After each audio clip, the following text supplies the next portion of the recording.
Tante persone tipo rappresentanti, persone che vengono da fuori che magari cercano esercizi commerciali, uffici, non sanno distinguere dove è San Giovanni e dove è Cammarata, ha capito? Noi qua in mezzo alla strada infatti abbiamo problemi perché anche con le condotte idriche non sanno, l'altra volta c'era una perdita di acqua qua e non si sapeva chi la doveva aggiustare, se eravamo a San Giovanni o se eravamo a Cammarata. Quella dei confini è stata una questione da sempre dibattuta. San Giovanni Gemini e Cammarata uniti quasi a braccetto, ma divisi storicamente da una sana rivalità.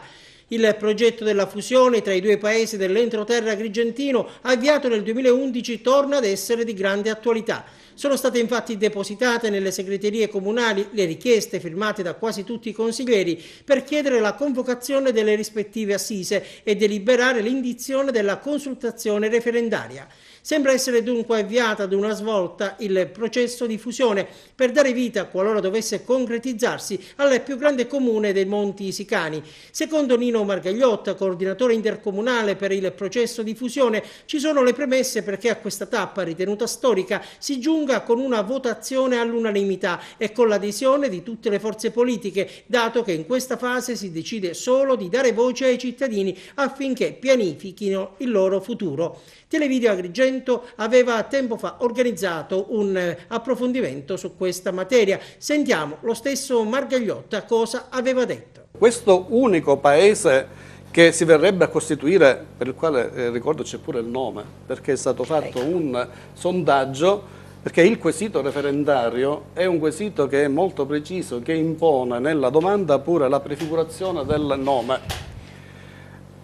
Sul nome torniamo dopo. Ecco, sul nome. Il nome è Cammarata Gemini.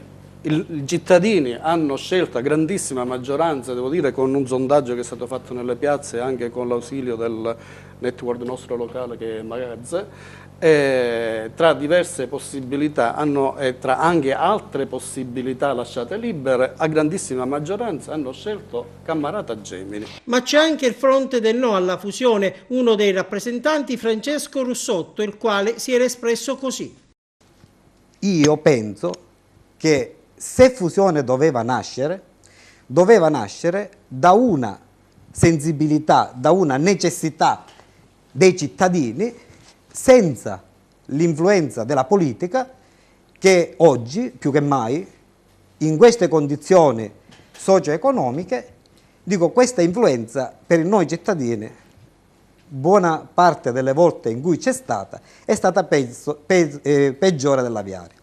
Per cui io non voglio assolutamente discutere sulla validità economica, sulla validità futura per i giovani della fusione, perché secondo me è una idea politica.